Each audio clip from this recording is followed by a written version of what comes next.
sepanjang jalan hidupku. Shalom, salam sehat dan sejahtera kita senantiasa di dalam Tuhan. Kembali lagi kita bersuasapa, terutama untuk hari ini saya akan menguraikan atau membaca firman Tuhan ya secara khusus untuk kita hari ini dan kita juga supaya semakin kuat di dalam Tuhan. Saudara-saudaraku yang kekasih, life is struggle. Hidup adalah perjuangan. Bahkan kalau secara rohani bukan hanya perjuangan, hidup adalah peperangan. Peperangan terhadap pikiran kita, hati kita yang dikuasai ataupun yang di-entertain atau dimasuki roh jahat. Ini nyata karena firman Tuhan yang akan saya bacakan khusus untuk menguraikan hal ini. Kita akan bacakan Efesus 6 dari ayat 10 sampai ayat 18. Demikian firman Tuhan. Perikopnya perlengkapan rohani.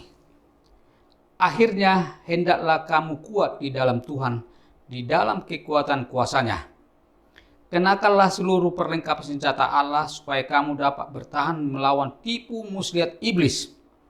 Karena perjuangan kita bukanlah melawan darah dan daging, tetapi melawan pemerintah-pemerintah, melawan penguasa-penguasa, melawan penghulu-penghulu dunia yang gelap ini, melawan roh-roh jahat di udara.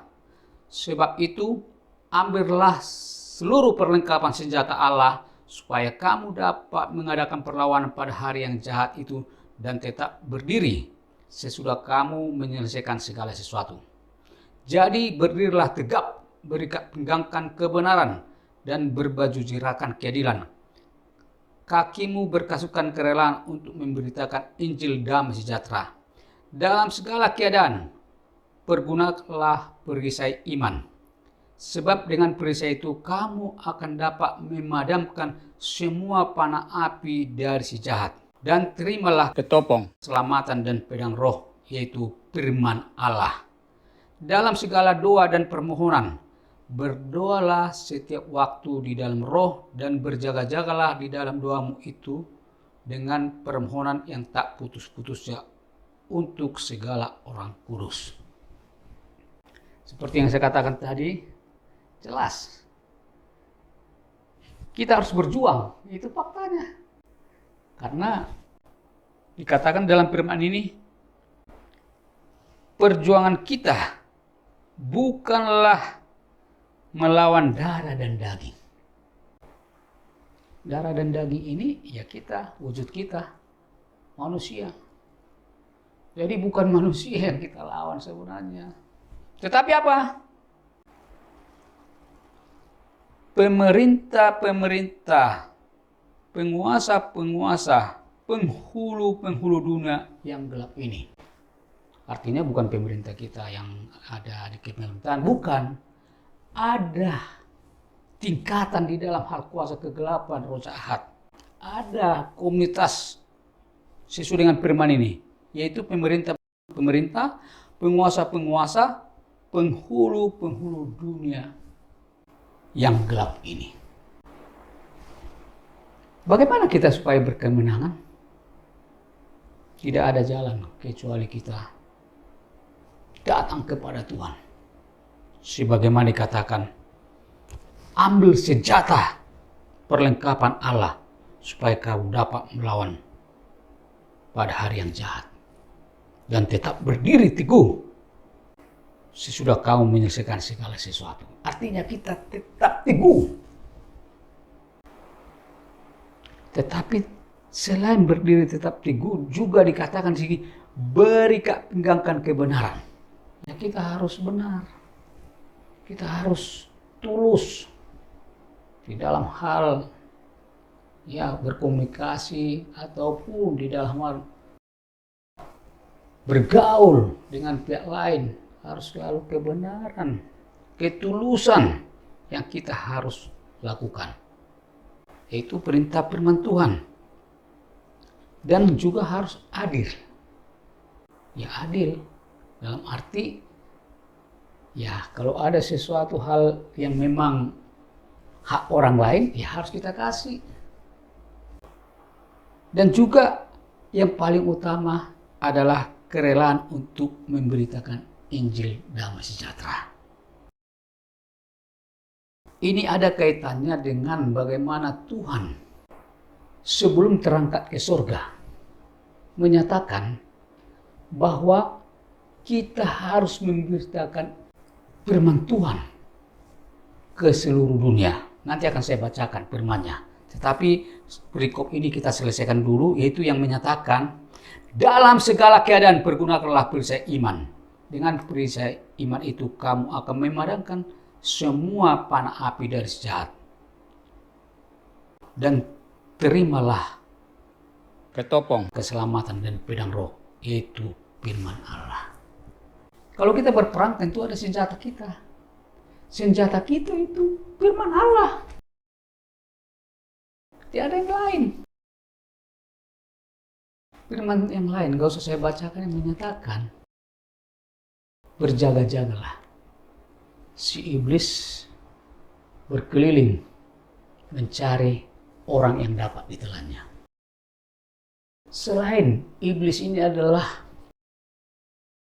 penipu ya atau pembohong, di mana dia akan mempengaruhi setiap saat hati dan pikiran kita, seperti yang saya katakan tadi, di-entertain, dimasuki, dirasuki pikiran kita, supaya kita ya jangan percaya kepada firman, jangan percaya kepada apa yang dijanjikan Tuhan. Contohnya, kita akan melakukan kebaikan, tapi si jahat menyatakan, ngapain kau berbuat baik? Dia sendiri sudah melakukan hal yang tidak baik kepadamu. Tapi firman Tuhan menyatakan, berbuat baiklah kepada semua orang. Ini kan kontradiktif. Memang si iblis itu akan selalu mencoba merasuki pikiran kita. Karena apa? Memang si iblis datang untuk membunuh dan membinasakan. Sedangkan Tuhan datang kepada kita adalah supaya kita hidup dalam segala kelimpahan. Kembali kepada perlengkapan rohani ini, maka kita harus tetap punya iman yang teguh kepada Tuhan. Ingat, ada firman Tuhan menyatakan, pergilah ke seluruh dunia, beritakanlah Injil kepada segala makhluk. Ini walaupun pada saat itu disampaikan oleh Tuhan Yesus sendiri kepada murid-muridnya sebelum terangkat ke surga, ini juga kepada kita, karena kita adalah murid-muridnya. Jadi kita harus memberitakan firman Tuhan. Dan kaitannya kepada perlengkapan rohani dikatakan di sini, siapa yang percaya dan dibaptis akan diselamatkan. Tanda-tanda ini akan menyertai orang percaya. Mereka akan mengusir setan-setan demi namaku. Jelas itu dikatakan di Markus 16 tadi. Ya, ayat 16 sampai 17. Tanda-tanda ini akan menyertai orang percaya. Mereka akan mengusir setan-setan demi namaku. Berarti kalau kita percaya kepada Tuhan, nggak perlu ada yang takutkan. Bahkan kuasa kegelapan, roh jahat, atau apapun, ya, hal yang berkaitan dengan perbuatan yang jelek dalam arti secara okultisme mungkin. Nah, khusus bahasan ini memang nanti akan kita bahas okultisme, yaitu kuasa kegelapan. Tidak bisa mempan kepada kita. Jadi, sungguh indah hidup dalam Tuhan. Datang kepada Tuhan setiap saat. Seperti katakan tadi, di dalam Efesus yang kita baca tadi, berdoalah setiap waktu dalam roh. Jadi hubungan kita kepada Tuhan harus tetap. Supaya apa? Supaya kita kuat dan menang. Dan berjaga-jaga. Kesimpulan daripada uraian atau bahasan hari ini tentang episode ini, kita harus tetap menang karena kita adalah anak Tuhan, dan firman Tuhan menyatakan kamu akan lebih daripada pemenang, terutama atau apabila kita hidup di dalam Tuhan. Puji Tuhan, sampai ketemu kembali. Tuhan memberkati. Shalom. Ku selalu memuji namamu, untuk kebaikan kemurahan